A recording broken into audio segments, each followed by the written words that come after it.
vous levez, je vous donne les textes. Le texte de base, nous allons lire Ésaïe, chapitre 61, verset 1 au verset 3. C'est une courte lecture, mais juste après, nous aurons une longue lecture de Matthieu 25, verset 1 au verset 13. Je répète, texte de base, Ésaïe 61, verset 1 au verset 3, et Matthieu, chapitre 25, de verset 1 au verset 13. Nous lisons ensemble la parole du Seigneur. Nous attendons ceux qui sont encore assis pour honorer cette parole qui est vivante et qui est vraie. Amen. La Bible déclare dans Ésaïe 61, verset 1 à 3, « L'Esprit du Seigneur l'Éternel est sur moi, car l'Éternel m'a oint pour porter la bonne nouvelle aux malheureux et m'a envoyé pour guérir ceux qui ont le cœur brisé, pour proclamer aux captifs la liberté et aux prisonniers la délivrance, pour publier une année de grâce de l'Éternel et un jour de vengeance de notre Dieu. » Est-ce que tu peux souligner avec moi un jour de vengeance pour notre Dieu? Pour consoler tous les affligés, pour accorder aux affligés de Sion, leur donner un diadème. Quelqu'un peut souligner avec moi un diadème? Au lieu de la cendre, une huile de joie. Est-ce que tu peux dire avec moi une huile de joie? Au lieu du deuil, un vêtement de louange. Est-ce que tu peux dire avec moi un vêtement de louange? Au lieu d'un esprit abattu, afin qu'on les appelle les térébintes de la justice, une plantation de l'Éternel pour servir à sa gloire. Est-ce que tu peux dire avec moi pour servir à sa gloire? Vous pouvez vous asseoir. Le temps que je lise pour vous le deuxième texte, faites un peu reposer vos pieds parce que la lecture sera un peu longue. Matthieu chapitre 25, verset 1 au verset 13, la Bible dit, c'est une parabole que vous connaissez d'ailleurs. « Alors le royaume des cieux sera semblable à 10 vierges qui, ayant pris leur lampe, allèrent à la rencontre de l'époux. 5 d'entre elles étaient folles et 5 sages. Les folles, en prenant leur lampe, ne prirent point d'huile avec elles, mais les sages prirent avec leur lampe de l'huile dans des vases. » Est-ce que tu peux dire avec moi l'huile dans les vases? Comme l'époux tardait, toutes s'assoupirent et s'endormirent. Au milieu de la nuit, on cria, « Voici l'époux, allez à sa rencontre. » Alors toutes ces vierges se réveillèrent et préparèrent leur lampe. Est-ce que tu peux dire avec moi préparèrent leur lampe? Les folles dirent aux sages, « Donnez-nous de votre huile, car nos lampes s'éteignent. » Les sages répondirent, « Non !» C'est le genre de non que le pasteur Roland dit souvent, n'est-ce pas? Non! Non! Il n'y en aura pas assez. Est-ce que tu peux dire à ton voisin, il n'y en aura pas assez? Est-ce que tu peux dire à ton voisin, non? Non! Alléluia! Ils n'en auront pas assez pour nous et pour vous. Allez plutôt chez ceux qui en vendent et achetez-en pour vous.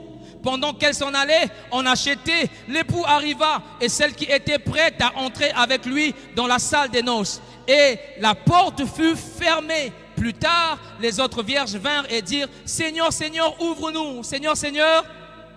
Seigneur, Seigneur. » La Bible déclare dans le verset 12, « Mais il répondit, je vous dis en vérité, je ne vous connais pas. Veillez donc, puisque vous ne savez ni le jour ni l'heure. » 3 promesses que nous devons absolument vivre dans ces temps difficiles.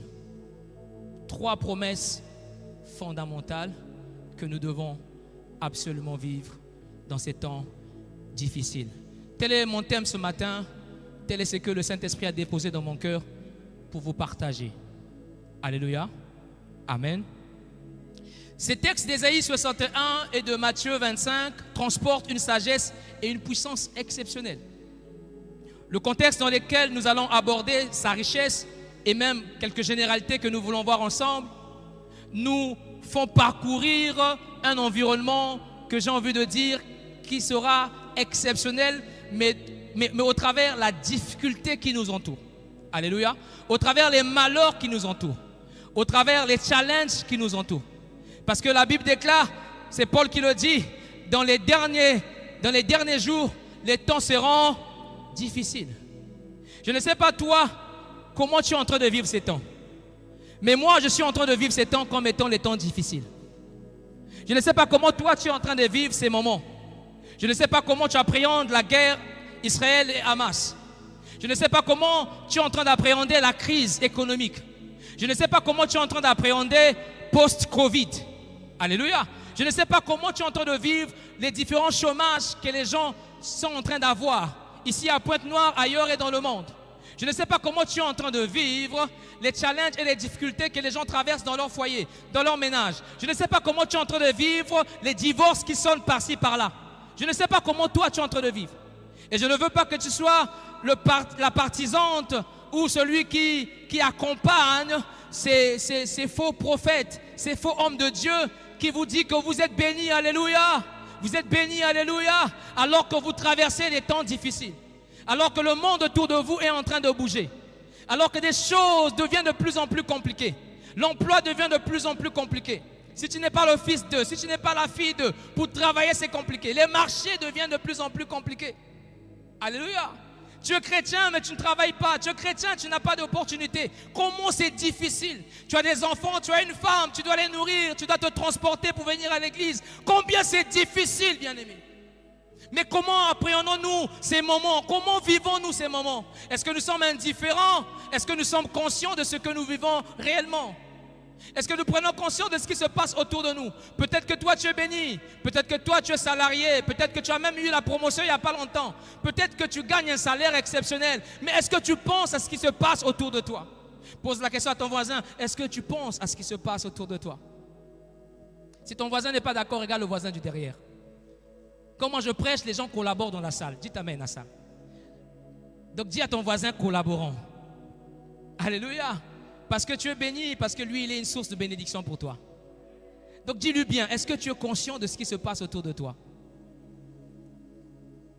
Le maître des temps et des circonstances nous avertit. Dans Ésaïe 61, il certifie premièrement la mission messianique du Messie. Il certifie qu'il est oint par l'Esprit du Seigneur pour apporter la bonne nouvelle aux malheureux. Est-ce que je suis venu ici pour t'apporter une bonne nouvelle? Oh bien-aimé, peut-être que tu n'es pas ce malheureux, tu es peut-être ce heureux. Je dis gloire à Dieu, mais ça veut dire que tu vis déjà au ciel. Tant que tu vis sur la terre, la Bible déclare « Heureux sont qui sont dans le ciel ». Mais malheur à vous la terre, car le diable est descendu, animé d'une grande colère. Malheur à vous la terre. Est-ce que je suis venu apporter à quelqu'un une bonne nouvelle? La réponse est oui. Alléluia. Une bonne nouvelle aux malheureux. Une bonne nouvelle à ceux qui s'estiment que ce qu'ils ont ne sont pas pour eux. C'est pourquoi on a chanté ici Nakabi Nyoso Yayo. La bonne nouvelle à ceux qui se considèrent comme ceux qui aident les autres. Ceux qui accompagnent les autres, ceux qui se considèrent bénis pour les autres. C'est pourquoi si vous priez le Père de la foi qu'on appelle Abraham, Abraham fut béni pour être une source de bénédiction pour les autres. Est-ce que bien aimé, toi tu es une source de bénédiction pour les autres? C'est la question qui t'est posée ce matin, parce que si tu n'es pas une source de bénédiction pour les autres, certainement le jugement va s'appesantir sur toi. Et là c'est souvent la parole de Dieu où beaucoup ne disent pas Amen. Alléluia.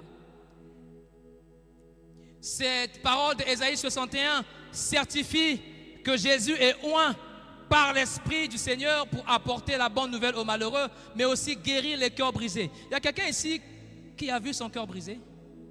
Il y a quelqu'un ici qui a été déçu, qui a été trompé, qui a été séduit au point où, quand ça n'a pas marché, ton cœur est brisé.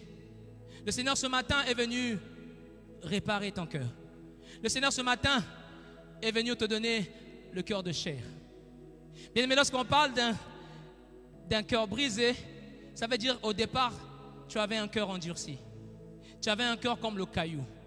Et pour que Dieu le refaçonne, il prend le marteau, il frappe sur ce cœur et ce cœur se brise. Et le marteau qui est frappé sur ton cœur, ça peut être la déception.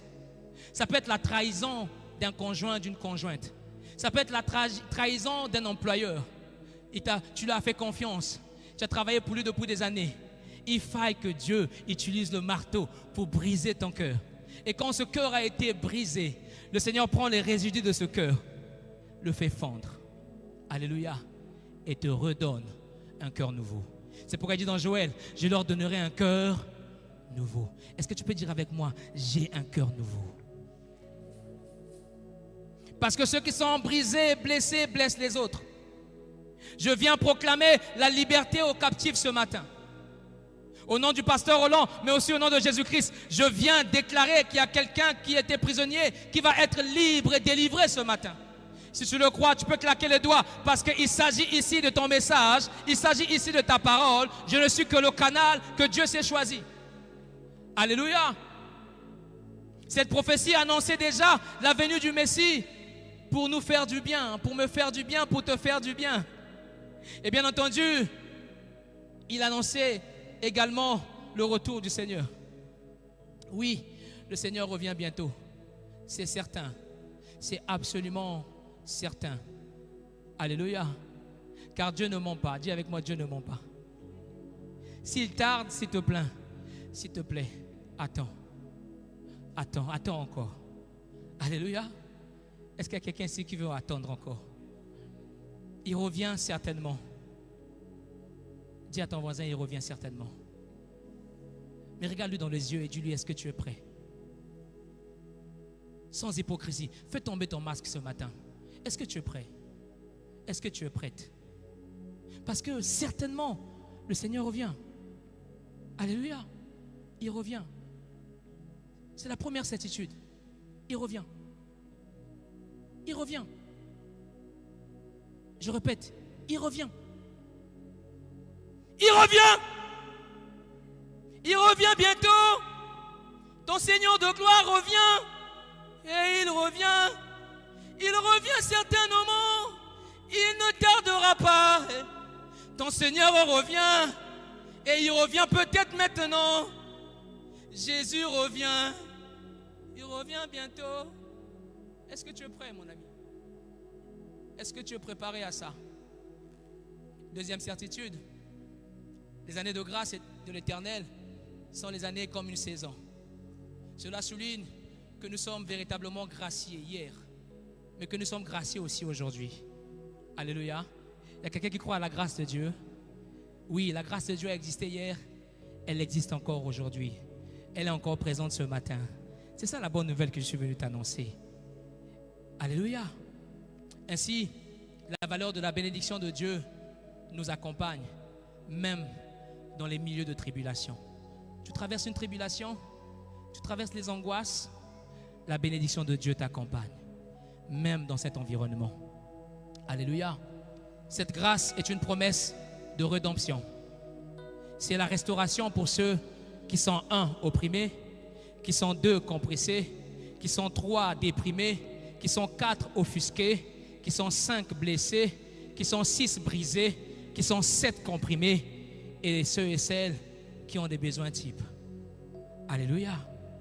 Troisième certitude que nous offre Ésaïe 61, c'est la vengeance de Dieu. Le Seigneur nous a aimés. Dis à ton voisin, le Seigneur t'a aimé. Mais le problème est que parce que le Seigneur t'a aimé, il a démontré au travers sa vie qu'il t'a donné. Alléluia. C'est la seule preuve d'amour que le Seigneur pouvait te donner. L'unique preuve d'amour. Son tout. Le Seigneur t'a offert son tout. Il était venu, on avait annoncé sa venue, il est venu. Et il t'a offert son tout. Mais en retour, qu'est-ce que tu lui offres? Alléluia. Qu'est-ce que tu lui offres? Si lui, il t'a offert son tout. Sachez une chose, que le Seigneur t'a déjà prouvé son amour. Quand il revient, parce qu'il revient bientôt, il ne viendra pas te prouver son amour. Il viendra te prouver sa justice. Le Seigneur vient comme un juste juge. Il ne vient pas comme celui qui a aimé. Il nous a déjà tant aimé, il nous a déjà prouvé. Il vient pour se marier avec l'Église, mais pour juger celui ou celle qui n'est pas l'Église. Dites amen à ça. Dites bien amen à ça. Alors de quel camp seras-tu? Est-ce que tu seras dans le camp de l'Église, épouse de Christ que Dieu a aimé, ou tu seras dans un autre camp que je ne connais pas de nom? Peut-être le camp de l'ennemi. C'est pourquoi Josué, bien qu'un stratège, face à Dieu qui est là devant lui et qui vient se présenter à lui, pose la question au Seigneur: es-tu un ami ou un ennemi? Alléluia. Pose la question à ton voisin: es-tu un ami ou un ennemi de ce ministère? Es-tu un ami ou un ennemi de ta propre vie?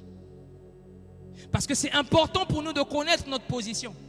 Dans ces temps qui sont dits des temps difficiles, c'est important pour nous de faire tomber les masques, de ne pas nous mentir, de ne pas nous tromper. Je parle à vous l'Église, je parle également à ceux qui nous suivent sur Internet. Je parle à ceux des années après qui tomberont sur cette vidéo, sur YouTube, et qui seront en train de suivre ce message, qui s'adresse aussi aux nations. Alléluia. C'est dans cet élan du retour du maître juge que j'aborde la parabole des 10 vierges de Matthieu 25. Une parabole qui ne tombe pas dans le climat de Matthieu 25, mais qui commence depuis Matthieu 24, où les disciples sont en train d'admirer le temple de Pita et en train de dire « Waouh, que ce temple est beau !»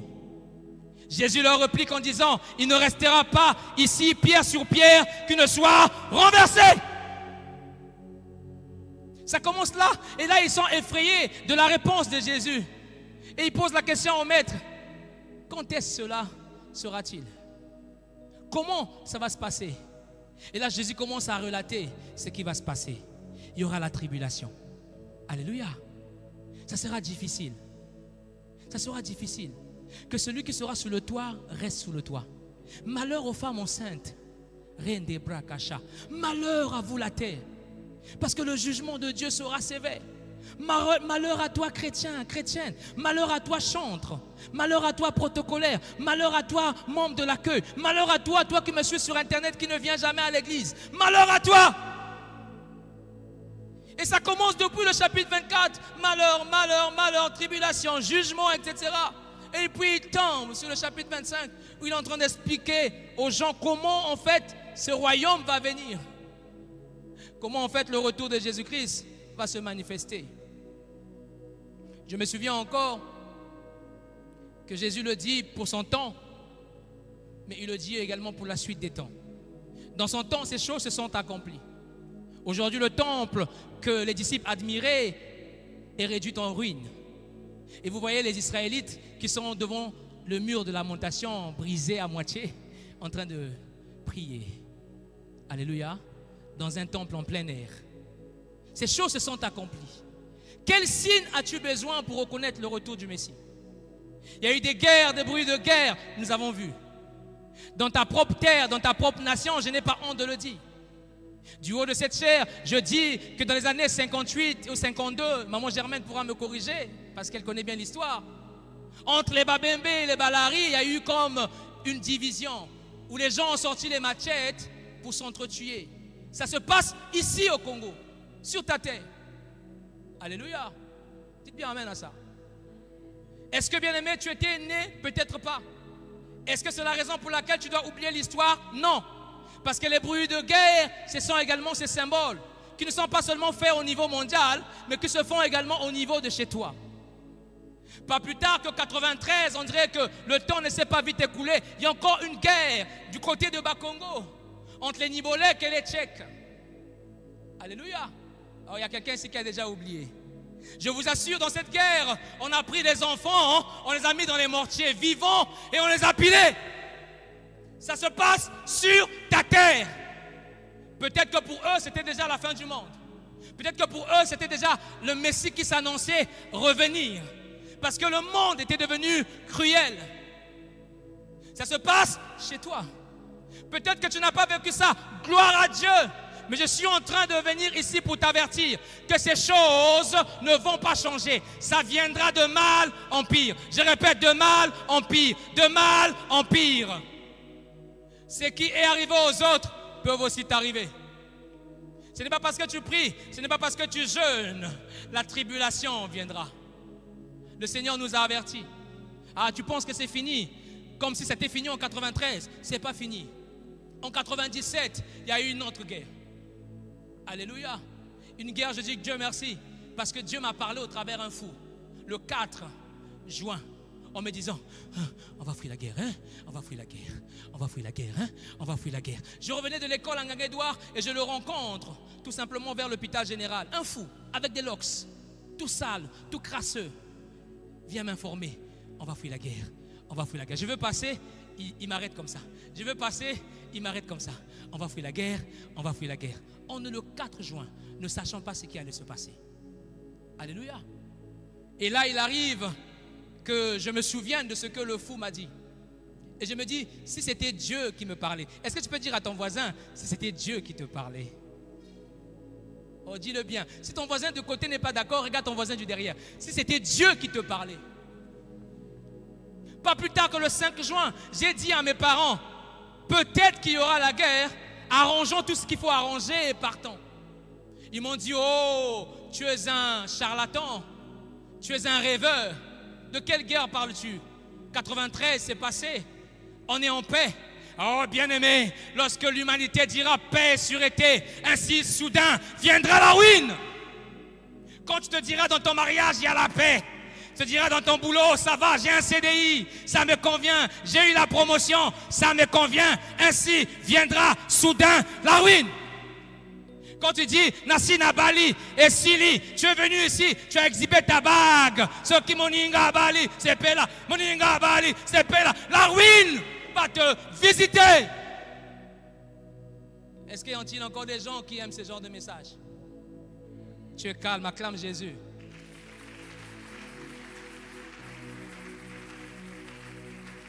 Oui, vous avez un merveilleux pasteur. Moi, je n'appelle pas un ange parce qu'il est plus qu'un ange. Les anges le serrent. Arrêtez de dire l'ange de cette maison. Non, non, non, non, non, non. On n'est pas des anges. On est fait à l'image de Dieu selon sa ressemblance. Roland est fait à l'image de Dieu selon sa ressemblance. Il ne ressemble pas à un ange.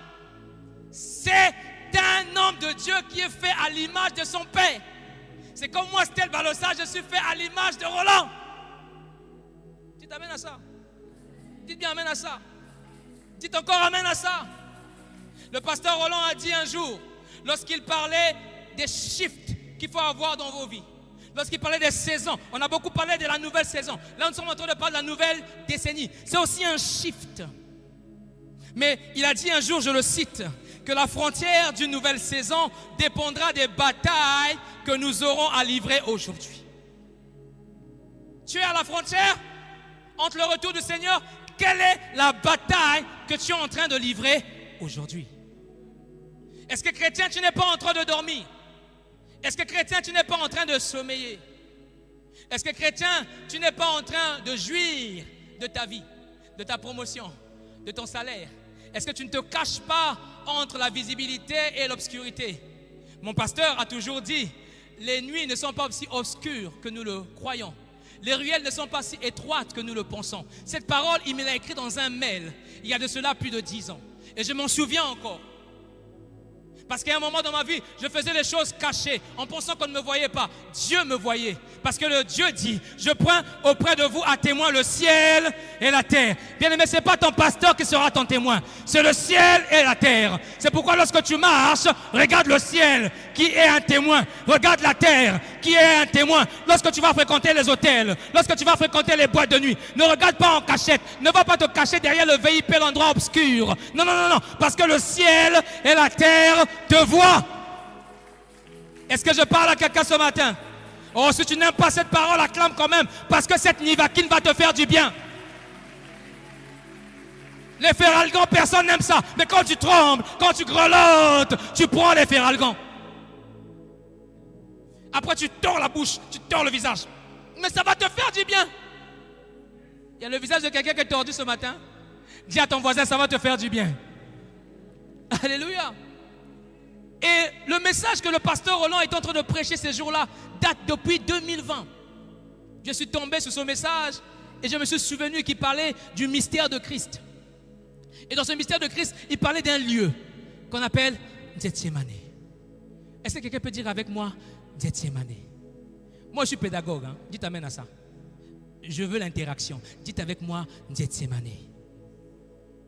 Gethsémane, le pasteur Roland l'avait défini comme un lieu de pressoir. Je pense que c'est ce qui est dit également dans la Bible.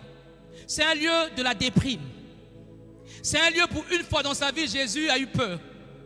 Pour une fois dans sa vie, Jésus a eu les entrailles qui tremblaient. Pour une fois dans sa vie, il était souvent triste, c'est vrai, lorsqu'il voyait les âmes perdues, lorsqu'il voyait les âmes souffrir. Jésus ému de compassion. Oui, là c'était la compassion. Mais là, il était triste. Bien aimé, est-ce qu'il y a un événement? Est-ce qu'il y a une situation qui te rend triste? Est-ce qu'il y a quelque chose qui te fait peur?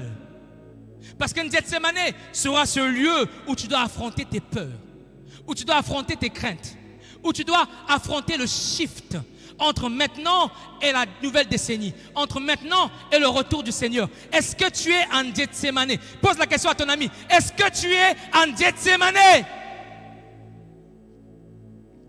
Gethsémane était un jardin. Éden aussi était un jardin. Le problème, c'est que nous, on veut repartir en Éden. Nous, on aime Éden. On aime les pommes, on aime les fruits, on aime la bonne ambiance, on aime la présence de Dieu sans aimer Dieu. Éden. Dans Éden, Adam a échoué. Dans Éden, Adam s'est laissé faire à cause de sa tendre femme bien-aimée, os de mes os, chair de ma chair. Gloire à Dieu. Mais Adam a loupé le but. Dans un même jardin qu'on appelle le mont des Oliviers, Gethsémane, Jésus va accomplir le but. Le but ne s'est pas accompli à la croix seulement. Le but a commencé à se jouer en Gethsémane. Je suis en train de dire à quelqu'un ce matin, il faut que tu accomplisses ton but en Gethsémane. Il n'y a pas de croix sans Gethsémane. Il n'y a pas Golgotha sans Gethsémane. Si en Gethsémane, Jésus avait voulu écouter sa volonté, il n'y aurait pas la croix. Or, Jésus a dit, chacun de nous doit se charger de ça. Croix. Ça veut dire que chacun de nous a un Gethsémane. Ah, Pierre, Jacques, Jean, malheur à vous. Mais heureusement, vous avez su vous rattraper dans les actes des apôtres. Mais bien avant, ils ont dormi. Ils ont sommeillé en Gethsémane. Et ils n'avaient pas compris. Le temps me manquerait de vous parler des 5 erreurs dues au fait que les disciples n'ont pas prié en Gethsémane. Il y a eu des erreurs qui se sont succédées après l'arrestation de Jésus. Le temps me manquerait de parler de ça. Alléluia. Mais ne manque pas ton Gethsémane. Dis à ton voisin encore, embête-le. Dis-lui, mon voisin, ne manque pas en Gethsémane. Oui. Papa Roland prit l'exemple d'Adam qui a échoué. Et bien entendu, dans le même jardin, Jésus a vaincu. Est-ce que toi, tu veux vaincre avec Jésus? Ça se passe dans Genèse 3, verset 19 et le verset 21. Vous pourrez aller lire à la maison. Bien-aimé, tu veux vivre les promesses de Dieu et tu passes par la transfiguration? Parce que pour vivre les promesses de Dieu, il faut passer par la transfiguration. Ce lieu de Gethsémane, c'est le lieu où se mêlent la sueur et le sang. C'est le lieu où tu dois travailler, travailler et travailler. Au point où que le travail te fait sortir la sueur. Mais au point où tellement que tu insistes que deux fois tu vois le sang. Qui n'a jamais travaillé ici a eu des ampoules. Alléluia. Au point où des ampoules, de l'eau, mais de l'eau après le sang. Et lorsqu'on a percé la côte de Jésus, la Bible dit, il y a eu le sang et de l'eau. Alléluia. Alléluia. Et ce mystère bien-aimé se passe depuis Gethsémane. Il est transfiguré. Dans le jardin d'Éden, il y a eu la sueur. Parce que le MT, malédiction pour tous, a été prononcé pour dire que l'homme mangera la sueur de son front. Ce que l'homme oublie, c'est que dans le même jardin, Dieu a déjà tué un animal pour revêtir l'homme. Mais le sang que Dieu a fait couler pour l'animal est déjà en train de gracier Adam et Ève. Donnez-moi un bon amen à ça. Donc c'est normal que dans le jardin de Gethsémane, Jésus souille et Jésus a son sang qui coule. La Bible dit, son sang est devenu comme la sueur est devenue comme des grumeaux de sang. Mais est-ce que tu es déjà arrivé dans cette intensité de prière où tu souilles et puis ta sueur devient comme des grumeaux de sang? Alléluia. Transfiguration. La transfiguration est considérée comme un moyen de révélation de soi. De qui nous sommes vraiment. Qui es-tu vraiment? Ah bien aimé, lorsque je te regarde, tu as mis le make-up, mais je ne te reconnais pas. Qui es-tu vraiment? Peut-être j'attaque les femmes. Nous aussi les pasteurs, on met maintenant les make-up pour venir prêcher à la chaîne. Alléluia. Dites bien amen. Bon, moi je n'ai pas mis ça. Alléluia. Mais est-ce que lorsqu'on te voit, on voit l'apparence ou on voit le vrai toi? Parce qu'en Gethsémane, de toutes les façons, tout le monde a un Gethsémane. Ton Gethsémane, ton épreuve te pressera. Ton épreuve t'aplatira. Ton épreuve t'écrasera jusqu'à vouloir sortir le véritable toi. Tu ne peux pas tricher. Ce qu'on a quand on va te percer, tu vas crier miaou. Ce qu'on la camboie, lorsque tu as fait semblant d'être, je ne sais pas. J'ai vu sur internet un chien qu'on a fait porter le sac avec la gourde, avec le pantalon, et puis on le tire, on lui dit tu veux pas aller à l'école, tu veux pas aller à l'école. Alléluia. Deux fois tu es comme ça. Mais même lorsqu'on te tape, tu vas crier où? Parce que véritablement tu es un chien. Est-ce que j'ai dit que quelqu'un est un chien ici? Non, le pasteur Ola a mis quelqu'un à la chair, il commence à nous insulter les chiens. Non, non, non, non, non. Je parle du véritable toi. Alléluia. Dis bien amen à ça. Pose la question à ton voisin. Pourras-tu boire la coupe que je boirai? Est-ce que tu peux boire la coupe du Seigneur? Tu veux l'élévation, tu veux la chair, tu veux les départements en tant que responsable. Est-ce que tu peux boire la coupe?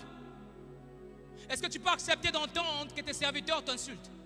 Est-ce que tu peux accepter d'entendre que tes esclaves te maudissent? Parce que lorsqu'on est grand, ces choses arrivent. Alors est-ce que tu es un dictateur ou tu es quelqu'un qui aime? Parce que lorsque tu entends tout cela, tu as envie d'exterminer tout le monde. Mais qui te restes-tu? Alléluia. Si tu commences à tuer tout le monde, si tout le monde est mauvais au devant de toi, qui te restes-tu? Alléluia. Qui te restes-tu, bien-aimé? Amen. Amen. Parce que les challenges de la vie nous révélera ton état d'âme, ton état de cœur. Tu fais semblant, tu es beau, tu es chantre, tu es protocolaire. Alléluia. Shalom, bien-aimé. Mais ça va nous révéler qui tu es. Qui tu es véritablement. Dis à ton voisin, c'est juste question de temps. Il va encore presser. Luc chapitre 22, verset 40 au verset 42, la Bible déclare: lorsqu'il fut arrivé dans ce lieu, quel lieu? Gethsémani, quel lieu? Le lieu de ton tourment. Quel lieu? Le lieu de ta solitude. Quel lieu? Le lieu où tu dois vivre ton épreuve. Quand il fut arrivé en ces lieux, il leur dit: priez afin que vous ne tombez pas en tentation. Tentation ici, ce n'est pas le fait que quelqu'un est venu te tenter et puis tu tombes. Non, non, non. Tentation ici, tu vivras la persécution. C'est une tentation. Tentation ici, c'est une forme, j'ai envie de dire, de souffrance. Quand Dieu t'expose à une certaine souffrance, c'est une tentation. Tu t'amènes à ça. Est-ce que quelqu'un qui comprend? La perdition est une forme de tentation. La perversité est une forme de tentation. Priez afin de ne pas tomber en tentation. Puis, il s'éloigna d'eux. Mais à un moment donné, quand Dieu te donne l'ordre de prier, il s'éloigne. Dieu peut travailler pour vous sans vous. Il vous a instruit. Il vous a dit, faites ça. Parce qu'il sait que lui, il est en train d'aller faire sa part. Dis avec ton voisin, Dieu est en train d'aller faire sa part. Mais toi aussi, reste faire ta part. Il s'éloigna d'eux à une distance d'environ d'un jet de pierre. Et s'étant mis à genoux, il pria. Je disais encore avec mon frère Darius ce matin, ou peut-être au milieu de la nuit quand on priait, que je vous emmène également à la tente d'assignation. Comme le pasteur Roland a fait avec moi et maman Germaine à l'époque, à Tchétché. Il nous prenait, il nous emmenait à la tente d'assignation. Moi, papa, maman Germaine et papa Stevie. Ah, les gens disent qu'on dirait que le gars là est un ancien. Alléluia. Alléluia. Ouais, il nous emmenait à la tente d'assignation. Moi, maman Germaine et le pasteur Stevie. Et là, on priait. Et à un moment donné, il s'éloignait de nous. Il partait plus loin. Nous, on partait plus loin, à gauche là-bas, à Tchétché. Avec maman Germaine et le pasteur Stevie. Il restait seul, prier en haut là-bas. De l'autre côté là-bas de la chair. Il priait, le pasteur Roland priait. Et à cette époque, il disait, il n'aimait pas les gens qui venaient le bousculer à la fin de culte. Il les appelait les sapeurs-pompiers. Alléluia. Il a horreur de sapeurs-pompiers. Les gens qui le sortent de la présence de Dieu. Avec des jets d'eau. Mais c'est important pour nous de comprendre qu'à une distance donnée, le Jésus a fait la même chose. Alléluia. Il fait la même chose. Il te laisse. Il te dit, débrouille-toi un peu. Je suis parti, mais débrouille-toi un peu. 42, il dit en disant, Père, si tu voulais éloigner de moi cette coupe, toutefois que ma volonté ne se fasse pas, mais la tienne. Y a-t-il encore des gens ici qui prient comme ça? Y a-t-il encore des gens ici qui disent, ce n'est pas à cause de mon mariage, ce n'est pas à cause de mes enfants, ce n'est pas à cause de mon travail, ce n'est pas à cause de ma promotion, mais seule ta volonté. Seule ta volonté. On m'a licencié, seule ta volonté. On est en train de me persécuter au boulot, seule ta volonté. Mon mariage bat les ailes, seule ta volonté. Seule ta volonté. Alléluia. Mais dans Luc 4, Verset 14, Jésus revêt la puissance de l'Esprit, retourna en Galilée. Il retourna où? Et sa renommée se répandit dans tout le pays. Bien-aimés, ici, on veut passer à une autre saison, à une deuxième décennie. Mais on voit comment, dans le livre de Luc, comment Jésus-Christ quitte le désert. Dites avec moi le désert. Dans le verset 4, dans le verset plutôt, dans le verset, je vais le dire tout à l'heure. Ok. Dans le verset 1 du chapitre 4 de Luc, la Bible dit Jésus était rempli du Saint-Esprit. N'est-ce pas? Amen. Est-ce qu'on peut le mettre à l'écran, s'il vous plaît? Luc chapitre 4, verset 1. Jésus était rempli du Saint-Esprit. Là, c'est parce qu'il sort des eaux de baptême. Alléluia. Tout ceci, c'est qu'on cherche, c'est être rempli du Saint-Esprit. Je vais vous dire, ce n'est pas suffisant pour traverser cette décennie. Ce qui sera suffisant, c'est plus tard, au verset 14. Jésus, revêtu de la puissance de l'Esprit, retourna en Galilée. C'est là qu'on sera revêtu de la puissance de l'Esprit qu'on va traverser la deuxième décennie comme on prenait des petits pains et on en vendait à tout bout de champ. Tu vas traverser tes challenges, ton célibat, tu vas traverser je ne sais pas quoi, ton divorce comme un petit pain. Parce que tu seras revêtu. Tu veux enseigner, tu veux prêcher, il faut que tu sois revêtu. Il n'y a pas de prédication puissante sans revêtement. C'est le désert qui fait porter l'habit à Jésus. C'est le désert qui va nous faire porter cet habit de puissance. Mais toi, tu refuses d'aller au désert. Tu refuses les épreuves. Quand les épreuves arrivent, tu chantes, tu pleures, tu pleurniches, tu te plains. Bien-aimé, est-ce que tu peux voir dans ces épreuves un tremplin?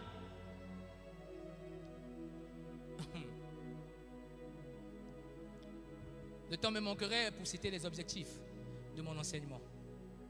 Mais j'aimerais atteindre un objectif crucial avec toi.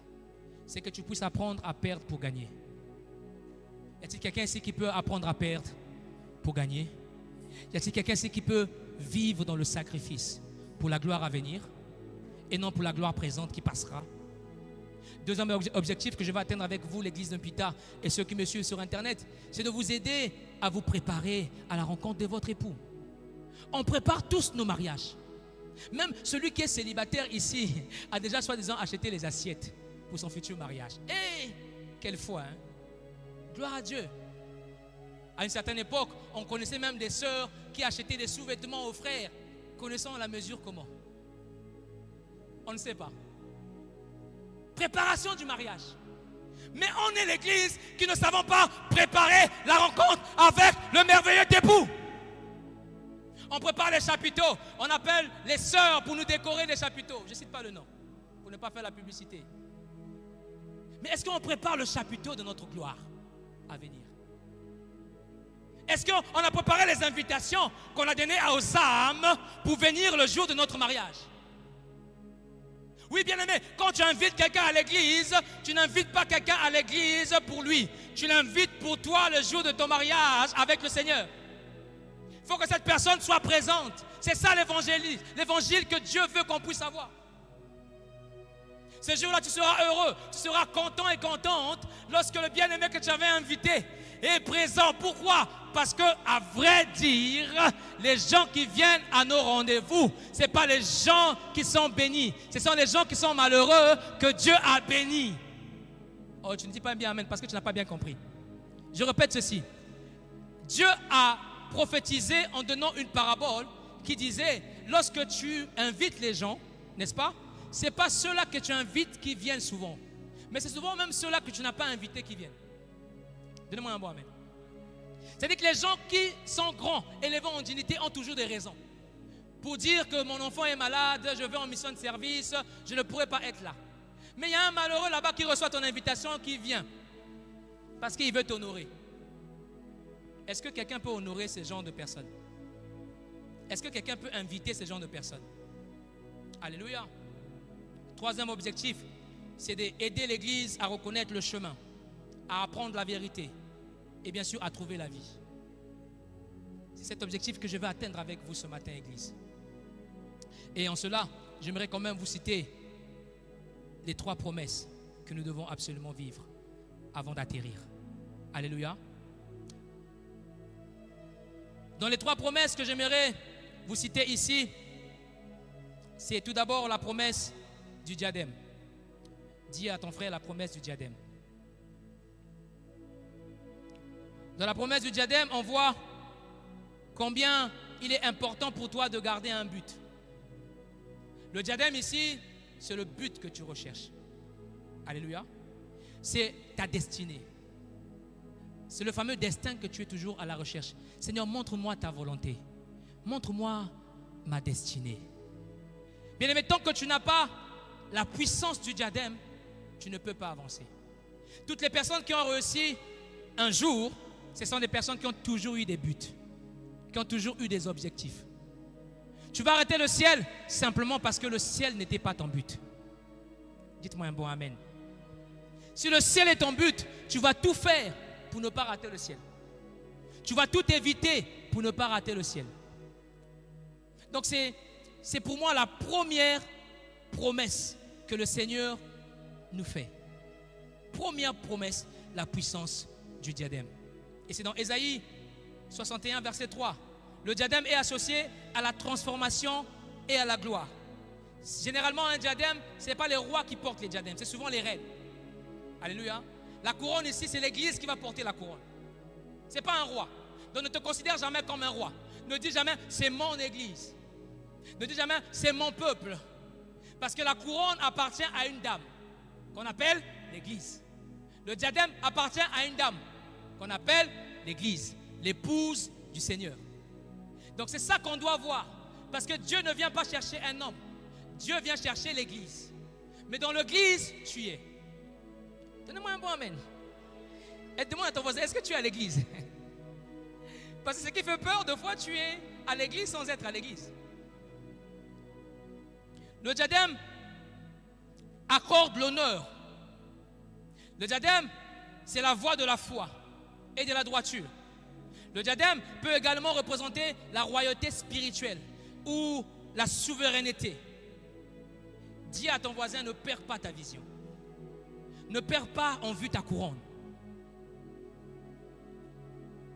Alléluia. Mais la couronne, à quel prix? Tu veux la couronne, à quel prix? Tu veux que cette promesse s'accomplisse de te donner un diadème, à quel prix? Est-ce que tu es prêt à payer le prix? C'est la question qui te posait ce matin. Parce que Gethsémani pour Jésus, c'était son prix. Le combat pour Paul, où on parle de l'emprisonnement, c'était son prix. On parle de 40 coups moins 1, c'était son prix. On parle des choses qu'il a vécues, c'était son prix. Les naufrages qu'il a vécus, c'était son prix. Les vipères qui sortent de feu pour chercher à le mordre, c'était son prix. Mais toi, quel est le prix que tu es prêt à payer? Ou lorsque tu vois un serpent surgir, nyoka, la preuve on est même le cafard seulement qui surgit, au nom de Jésus, sans effet. Est-ce que tu es prêt à payer le prix? C'est pourquoi Paul dit aux Corinthes, dans 1 Corinthiens 9, verset 25 au verset 27, tous ceux qui combattent s'imposent toute espèce d'abstinence. Et ils le font pour obtenir une couronne corruptible, un diadème corruptible. Mais ils s'abstiennent quand même. Ils payent quand même le prix. Tu aimes aller suivre Ronaldo. Tu aimes aller suivre Messi. Pas le Messi là. Tu aimes aller suivre je ne sais pas qui. Mais je suis en train de te dire, eux, ils payent le prix. Le chrétien est le seul qui ne veut pas payer le prix. Le chrétien est le seul qui aime la facilité. Pasteur, prie pour moi. Pasteur, prie pour moi. C'est difficile. Pasteur, prie pour moi. Pasteur, c'est compliqué. C'est aussi compliqué pour le pasteur parce que le pasteur aussi a sa croix. Est-ce qu'on ne doit plus avoir le sujet de prière? Si. Mais toi aussi, tu dois prier. Jésus est allé prier, mais à côté, il a dit à ses disciples, vous aussi, priez. Abat les pasteurs qui prient pour les fidèles sans leur dire que toi aussi tu dois être un jeune. Lui, au Damakanayo, pasteur Koufa Satou. Après, pasteur Okon dit, hein, mais c'est à cause de toi. Et quand je grossis un peu ce mot, ah, pasteur, tu grossis, hein, c'est pour me dire en fait que je ne gêne plus pour lui. Misérable, imissimo. La Bible dit, ils le font pour une couronne corruptible. Mais moi donc, je cours, non pas comme à l'aventure. Je frappe, non pas comme battant l'air. Mais je traite durement mon corps et je le tiens assujetti. De peur d'être moi-même rejeté après avoir prêché aux autres. C'est bien de prêcher aux autres, mais bien aimé, 2 fois tu risqueras d'être rejeté, même après avoir prêché. C'est pourquoi en te tenant ici, tu dois trembler. C'est pourquoi hier avec mon frère Darius, j'ai dit je ne mange pas. Ils m'ont dit mange. J'ai dit je ne mange pas. Parce qu'on ne peut pas s'habituer à la chair. On ne peut pas s'habituer avec le peuple. Vous ici, vous allez acclamer. Tu as bien prêché. Le jour que je tombe, tu vas envoyer WhatsApp à un tel. Tu vas envoyer un WhatsApp à un tel. Tu vas envoyer un WhatsApp à un tel. Oyoki a quoi? Oyoki a quoi? Oyoki a quoi? Hey, église Ango, hein? Baloba Kango Kabo. Même personne, même peuple. Dit un jour à David que Saül en a tué. David, on a tué. Le même peuple, quand Saül leur dit, allons poursuivre David, ils poursuivent David.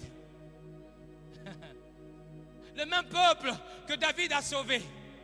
Mais l'Éternel, heureusement que David, tu es comme le pasteur Roland. Tu deviens, moi-même je suis devenu comme le pasteur Roland. Parce qu'en fait, quand tu vas dans la présence de Dieu, David pose la question au Seigneur, doivent rester ou doivent partir? Cette population me livrera ou bien ils ne me livreront pas?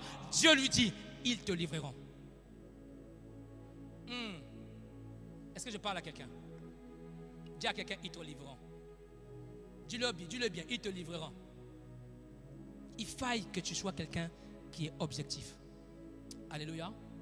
Le temps me manquerait de vous citer des athlètes comme les Michael Jordan, qui ont été des athlètes qui ont vu le but. Avec plus de 1 milliard de dollars de bénéfices. Avec sa marque Air Jordan. Parce qu'ils voyaient un but. Alléluia. Est-ce que toi tu vois un but?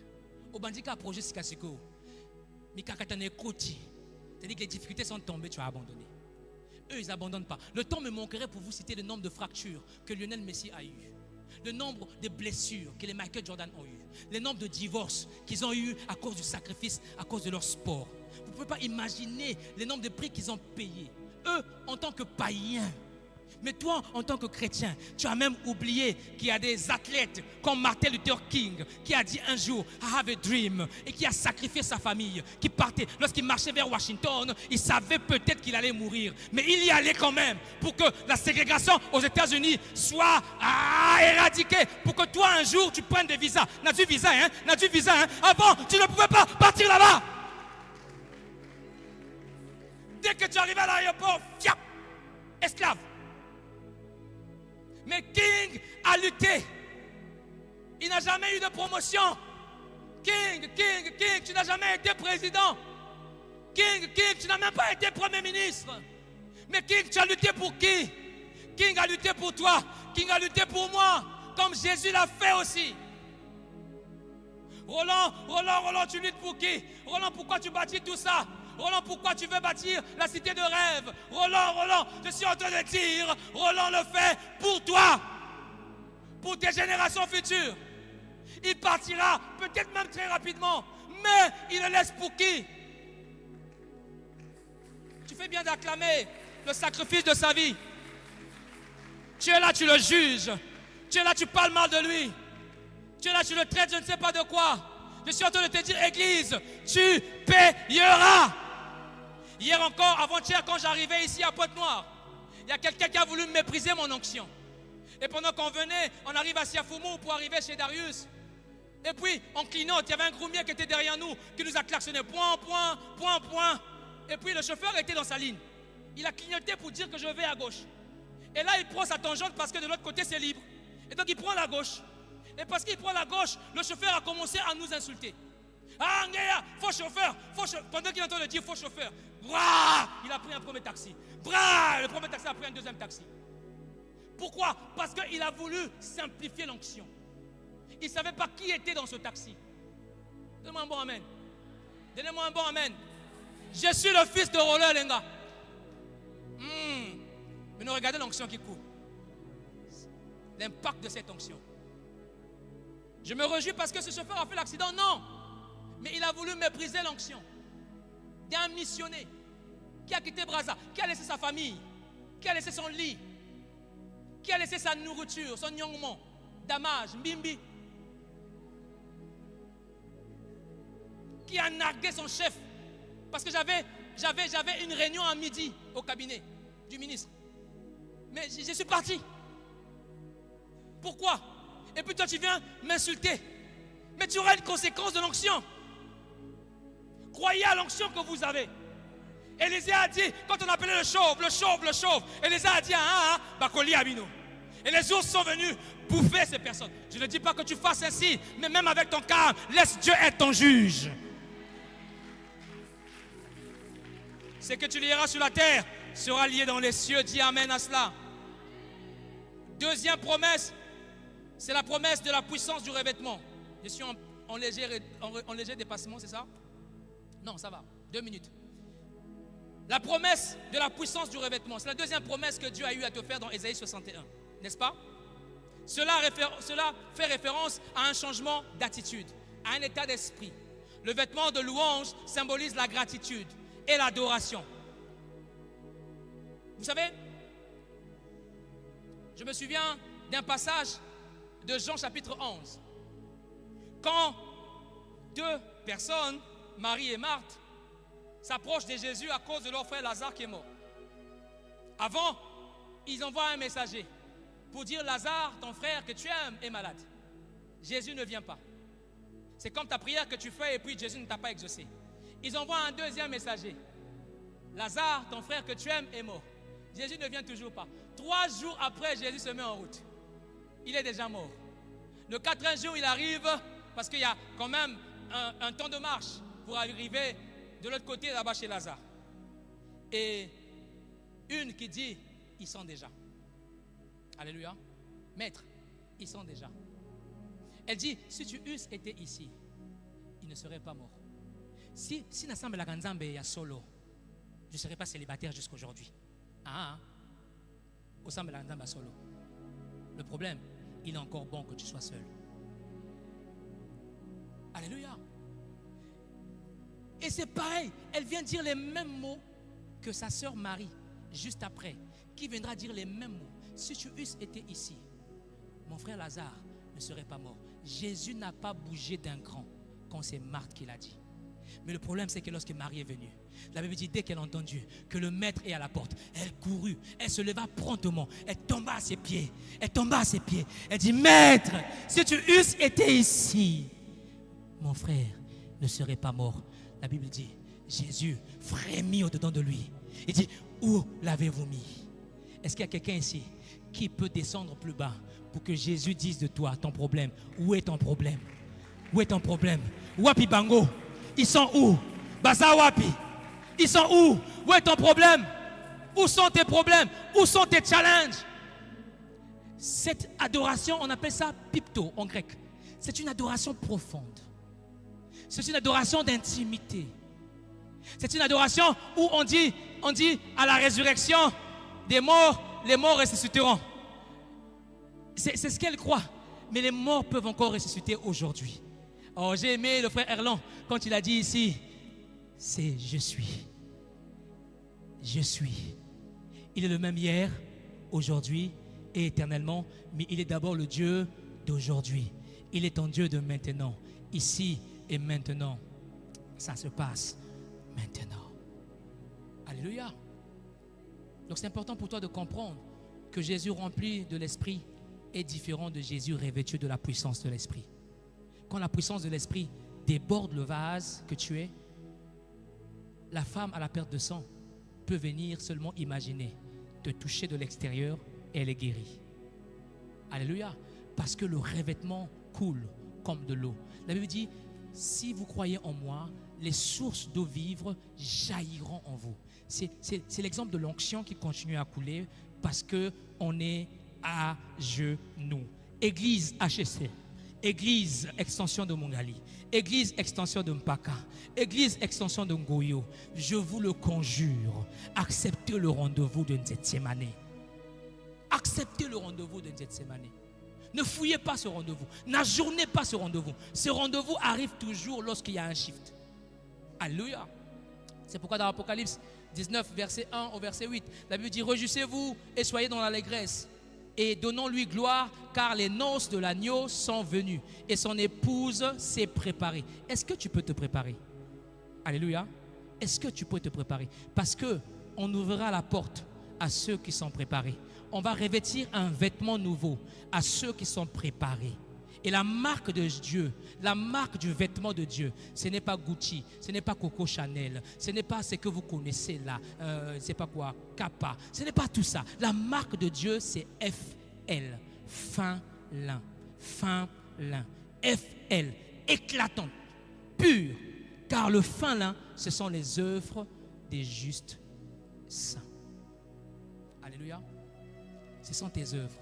Alors bien aimé, quelles sont tes œuvres? Quel est le vêtement que tu portes? Peut-être que tu portes un vêtement sale. Parce que Zacharie aussi a dit un jour que Josué avait porté un vêtement sale dans Zacharie 3, verset 1 au verset 4.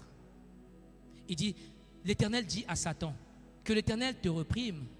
Verset 2 de Zacharie 3. Satan, que l'Éternel te reprime. Dieu va le dire à Satan, c'est sûr pour toi.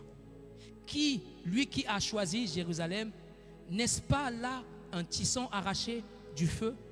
Mais regarde, verset 3. Or, Josué était couvert de vêtements sales. Satan peut te réclamer. Satan sera réprimandé. Mais si tu as des vêtements sales, tu seras toujours réclamé. Y a-t-il quelqu'un ici qui est prêt à laver ses vêtements? Y a-t-il quelqu'un ici qui est prêt à laver sa robe? Y a-t-il quelqu'un ici qui comprend ces choses, qui refuse même la bénédiction? Parce qu'en fait, tu ne peux pas être béni si tu as une robe sale. Tu ne peux pas être béni si tu as un vêtement crasseux. Tu ne peux pas d'ailleurs entrer dans le lieu saint. Tu ne peux pas entrer dans la salle des noces. Parce que la Bible dit qu'il y avait quelqu'un qui s'était infiltré, qui avait un vêtement qui ne convenait pas.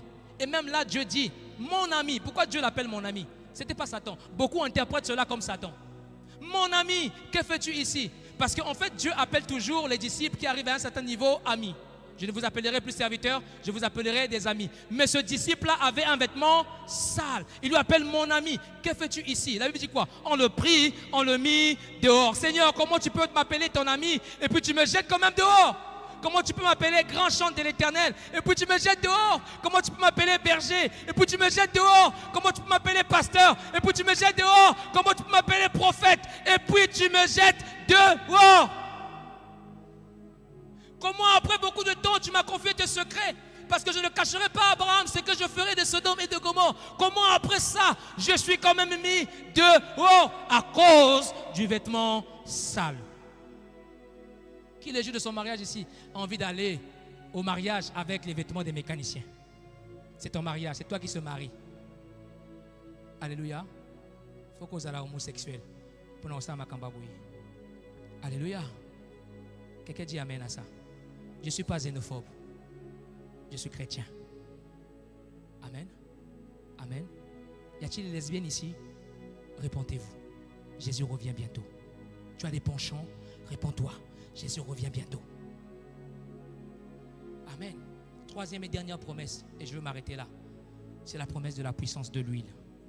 L'huile est le symbole courant de l'onction. Je vous ai parlé de l'onction qui a eu un impact sur mon chemin d'arriver à Pointe-Noire, n'est-ce pas? L'huile, tu as besoin de l'onction. Tu as besoin de l'huile. Mais pour que l'huile sorte, on doit te presser. J'ai retenu 5 étapes de fabrication d'huile. Pas n'importe quelle huile. L'huile d'olive. Et j'ai vu pourquoi Jésus-Christ aimait le mont des Oliviers. Parce qu'il savait que c'était le mont du brisement. Alléluia. La première étape de la fabrication d'huile d'olive, c'est la récolte. Et dans la récolte, il y a ce qu'on appelle le feuillage. N'est-ce pas? C'est-à-dire que quand on récolte les olives, ça vient aussi avec les feuilles et des branches. Amen.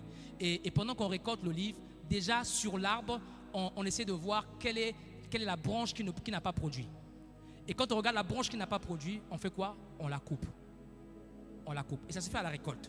On coupe la branche qui ne produit pas. Bien aimé, tu seras coupé si tu ne produis pas. Alléluia. Alléluia. On coupe la branche qui ne produit pas. Première étape. Deuxième étape, c'est toujours dans la première étape de la récolte, on passe au lavage. On le lave, deux fois sous pression. Bien aimé, on va te jeter des jets d'eau qui a deux fois des pressions insupportables pour te laver, pour te débarrasser des impuretés. Alléluia. Amen. Alléluia. On te lavera. Ça sera au travers de la parole dure. Ça sera au travers des prédications dures. Des prédications évangéliques qui ne te caressent pas dans le sens du poil, qui te caressent dans le sens contraire du poil, qui te fait mal, qui te donne de la peine, qui te dit tu dois quitter, tu dois abandonner, tu dois te séparer. Ah, ni à foutre la ngandako, ni à te foutre la mouninzo. Non, mais ça la façon. On t'a dit quitte. Non, c'est lui qui va acheter le iPhone. On s'en fout. Quitte. On a que tu l'as mon crédit. Viens à l'église, moi je vais te mettre le crédit. Je vais te mettre les dates pour que tu suives les prédications du pasteur Roland en ligne. Alléluia. Deuxième étape, c'est le broyage. Quelqu'un a dit on m'a lavé, ça suffit. Ça ne suffisait pas. On va te broyer. On va te presser. L'étape symbolise le processus de remise en question. L'auto-examen. Naza mona nzambe ou na mona Satan. Le broyage. Il faut demander ta position. Alléluia. Alléluia. Alléluia. Ah, le temps me manquerait. Troisième étape, la décantation. C'est l'étape où tu dois attendre. On te met quelque part et tu soignes ton goutte.